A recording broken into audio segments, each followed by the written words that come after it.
Shalom Bapak Ibu yang diberkati Tuhan. Apa kabar hari ini? Luar biasa.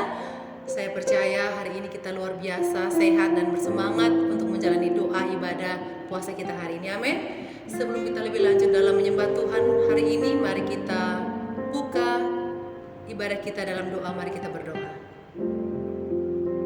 Setiap saat, setiap waktu kami memerlukan Engkau Tuhan dalam hidup kami. Karena Engkaulah Tuhan kekuatan, Engkaulah Tuhan sandaran hidup kami. Hari ini Tuhan Yesus, kami rindu lagi untuk menyembah Tuhan, beribadah kepada Tuhan, memuji membesarkan nama Tuhan. Kami undang Engkau Tuhan, hadirlah di tengah-tengah peribadatan kami hari ini Tuhan. Biarlah kuasa Tuhan menaungi setiap kami. Dan kami percaya Tuhan Yesus, dalam ibadah yang akan kami laksanakan hari ini, benar-benar menjadi ibadah yang berfaedah, benar-benar menjadi ibadah yang bermanfaat, bukan hanya untuk tubuh jasmani kami Tuhan, tetapi untuk rohani kami lebih dekat kepadamu. Kami siap untuk memuji membesarkan nama Tuhan hari ini dalam nama Tuhan Yesus Kristus. Haleluya. Amin.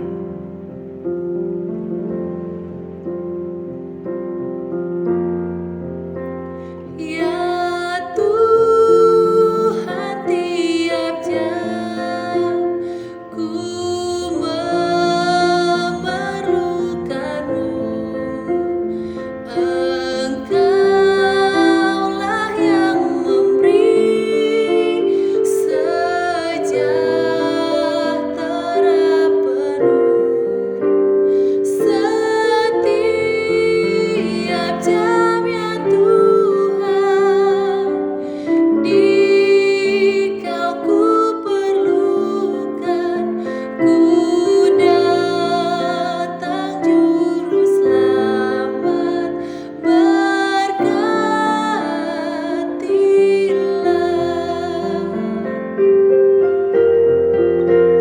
Ya Tuhan, tiap jam ku memerlukanmu. Engkaulah yang memberi sejahtera penuh. Setiap jam ya Tuhan, di Kau ku perlukan. Ku datang juru selamat, berkatilah. Biar musik saja memuji Tuhan. Mari bawa hidup kita, nikmati hadirat Tuhan hari ini. Saya percaya Bapak Ibu ini berkati Tuhan. Apapun pergumulan dan masalah kita, mari datang kepada Tuhan. Karena Tuhanlah sumber jawaban atas setiap doa-doa yang kita naikkan di hadapan Tuhan.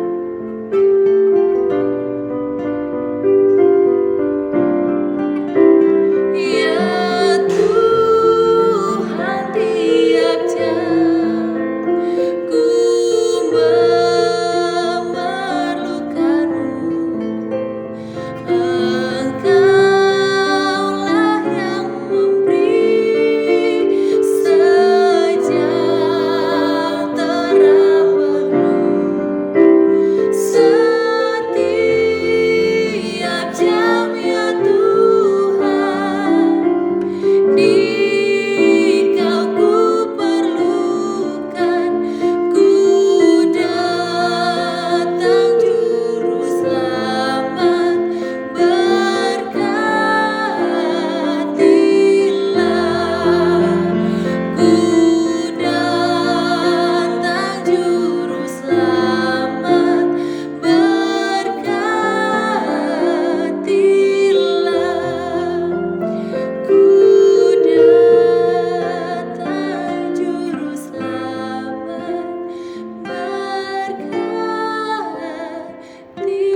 Shalom, Jemaat House of Worship Gereja Betani Indonesia di Kota Bitung.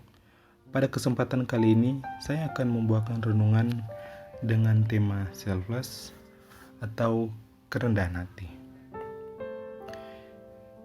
Berbicara mengenai kerendahan hati, secara alamiah, manusia ingin merasa dirinya dipuji, diperhatikan, diprioritaskan, dihargai, dan tidak mau mereka merasa direndahkan atau disepelekan.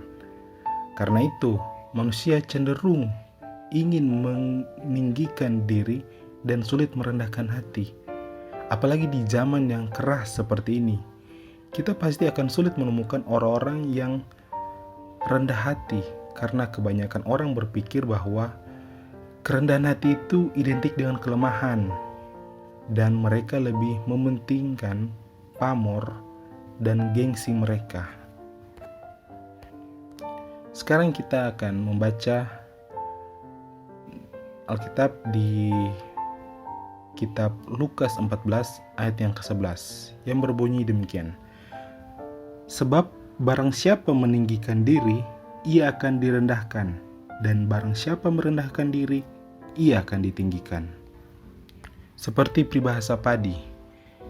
Padi semakin berisi, maka akan semakin menunduk. Saya yakin peribahasa ini sudah tidak begitu asing di telinga kita. Saya yakin juga bahwa kita pasti tahu artinya. Bahwa orang yang semakin mempunyai banyak ilmu, malah akan semakin rendah atau rendah hati dibandingkan orang yang sedikit ilmu atau ilmu yang dangkal.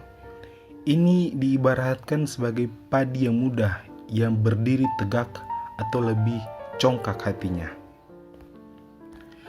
Kerendahan hati sesungguhnya adalah sifat bijak dalam diri seseorang yang membuat ia dapat memposisikan dirinya sama dengan orang lain atau setara. Tidak merasa lebih pintar, tidak merasa lebih baik, tidak merasa lebih mahir, tidak merasa lebih hebat, dan dapat menghargai orang lain dengan tulus. Saya juga mencatat ada 2 tanda orang yang mempunyai kerendahan hati. Yang pertama, berani mengakui kesalahan. Ini terdapat dalam Amsal 28 ayat yang ke-13 yang berbunyi demikian. Siapa menyembunyikan pelanggarannya tidak akan beruntung, tetapi siapa mengakuinya dan meninggalkannya akan disayang. Karena gengsi, sedikit orang yang berani mengakui kesalahannya sendiri di depan sesamanya, bahkan di hadapan Tuhan. Mereka lebih memilih menyembunyikan kesalahannya dan berlaku munafik. Untuk orang yang belum mempunyai kerendahan hati, untuk dapat mengakui kesalahan di depan sesamanya manusia, ini merupakan sebuah tindakan yang sangat susah untuk dilakukan. Akan tetapi berbeda dengan orang-orang yang sudah mengenal dan mengalami kasih Kristus dan mempunyai kerendahan hati dalam dirinya. Ini bukanlah hal yang susah, tapi adalah hal yang sangat mudah karena ia telah mengetahui kebenaran. Yang kedua, mau belajar dan diajar. Ini terdapat dalam Amsal 27 ayat yang ke-17 yang berbunyi demikian. Besi menajamkan besi, orang menajamkan sesamanya. Proses belajar dan diajar itu sebetulnya tidak hanya melalui pendidikan formal di sekolah atau di kampus, tetapi juga proses belajar dan diajar itu melalui sekolah kehidupan. Ketika kita berinteraksi dengan sesama dimanapun kita berada, proses ini tidak mengenal batasan usia dan waktu. Jika kita membawa diri kita bisa belajar dan diajar, maka kita bisa memposisikan diri kita setara dengan orang di sekitar kita. Kita tidak merasa kita lebih hebat, sehingga kita tidak membutuhkan arahan atau nasihat dari orang lain. Tetapi karena kita memiliki kerendahan hati, nasihat, teguran, saran dari orang lain itu akan menjadi hal yang positif bagi kehidupan kita. Karena kita memiliki kerendahan hati untuk menerima segala masukan atau segala teguran dari sesama kita. Jadi kita bisa melakukan poin yang kedua ini, belajar dan diajar.